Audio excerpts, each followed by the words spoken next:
Nah, oke, kembali lagi di channel Arta Bali Visual. Di sini kita akan membahas 5 cara anak muda Bali lepas dari jebakan budaya yang konsumtif. Nah, pernah nggak sih kalian merasa gaji yang baru masuk seminggu kemudian sudah menipis? Nah, nongkrong di beach club, beli gadget terbaru, dan ikuti tren fashion yang lagi viral di Instagram. Rasanya semua itu wajib ya biar kelihatan gaul.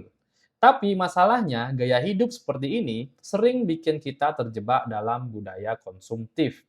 Apalagi di Bali, teman-teman ya, di mana pariwisata dan media sosial sibuk memamerkan standar hidup yang kadang jauh di atas kemampuan kita. Nah, di video kita kali ini kita akan bahas 5 cara lepas dari jebakan itu biar kalian tetap bisa enjoy hidup tapi nggak terperangkap dengan gaya hidup yang bikin dompet ngap-ngapan.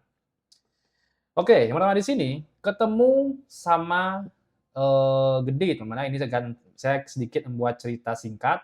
Gede dengan umur 24 tahun, dia kerja di hotel bintang 5 di area Kuta. Gajinya lumayan, tips kadang besar kalau musim ramai. Nah, tapi setiap bulan uangnya itu habis untuk nongkrong, beli sepatu branded, dan jalan-jalan setiap weekend. Awalnya sih bangga. Tiap upload foto di Instagram banyak yang komen. Keren deh. Tapi pas pandemi datang, hotelnya tutup, tabungan pun tidak ada. Akhirnya harus pinjam uang ke teman-teman dan keluarga. Dari situ, Gede sadar, hidup bukan cuma soal kelihatan keren, tetapi soal siap nggak kita untuk keadaan yang setiap saat bisa berubah. Oke, di sini saya akan kasih 5 tips ya gimana sih cara 5 cara lepas dari jebakan budaya konsumtif. Yang pertama, kenali pemicu belanja impulsif. Nah, di sini banyak anak muda Bali yang terjebak belanja karena FOMO atau fear of apa namanya panjangan itu ya, takut ketinggalan tren lah istilahnya.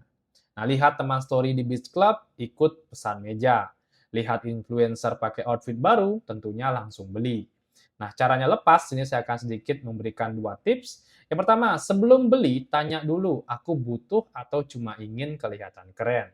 Dan yang kedua, tunggu 24 jam sebelum memutuskan beli barang mahal. Oke, itu untuk cara yang pertama. Cara yang kedua, tetapkan tujuan finansial untuk jangka panjang. Kalau nggak punya tujuan finansial, uang tentu akan selalu terasa bebas dipakai, teman-teman ya. Mulailah dengan target punya tabungan 6 bulan gaji dan beli tanah kecil atau buka usaha. Dengan tujuan jelas, kamu akan lebih rela melewatkan nongkrong sekali dua kali karena tahu uang itu sedang bekerja buat masa depanmu. Oke, itu tips yang kedua. Untuk tips yang ketiga, bedakan antara menikmati hidup dan menghamburkan uang. Bali penuh hiburan, teman-teman ya. Dari pantai, kuliner, sampai event musik. Nikmati, tapi jangan jadikan itu rutinitas yang mahal. Tipsnya, cari alternatif yang murah atau gratis. Sunset di Pantai Sanur gratis. Nongkrong di warung kopi lokal bisa semurah 10.000. Di sini juga tetap bisa asik kalau sama teman-teman yang tepat.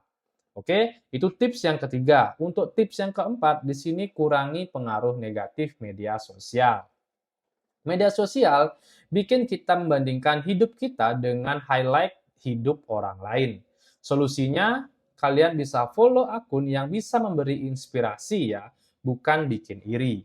Yang kedua, batasi waktu scroll ganti dengan baca atau pelajari skill baru.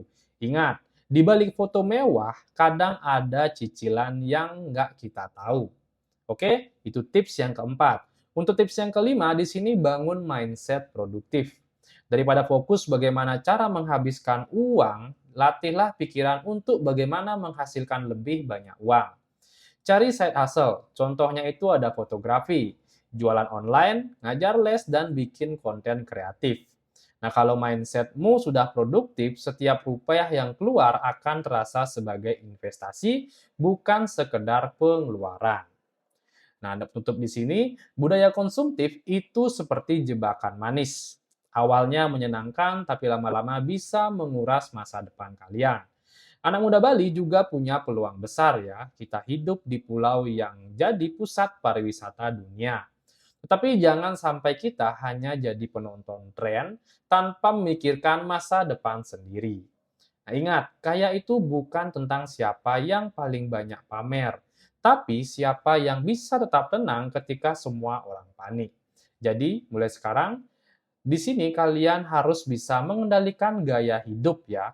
Nah, dan biarkan uang bekerja untuk masa depan kalian. Oke, itu saja sih sedikit 5 tips ya untuk kalian terhindar dari jebakan finansial dan budaya konsumtif yang ada di Bali. Nah, untuk kalian yang ingin hidup lebih terarah ya, kalian bisa langsung baca buku mengenai psikologi of money. Ini buku ini sangat keren karena kalian bisa mendapatkan insight yang banyak tentang pengelolaan finansial dan mana hal-hal yang patut kalian pertimbangkan untuk dibeli. Di sini mindset kalian akan dibenarin, teman ya, sesuai dengan gambar di sini. Ini adalah gambar uang, tapi seolah-olah menggambarkan otak kalian. Nah, jadi otak yang dipenuhi uang dan gimana cara mengelola keuangan itu sangat penting, teman ya. Walaupun dibilang mata duitan sih nggak masalah, asalkan dari duit itu bisa kalian kelola sendiri. Oke, jadi kurang lebih itu dia sih untuk video kita kali ini ya. Nah, mungkin nggak terlalu panjang, tapi semoga bermanfaat untuk generasi muda Bali ke depannya. Oke, sekian dari video saya ucapkan terima kasih.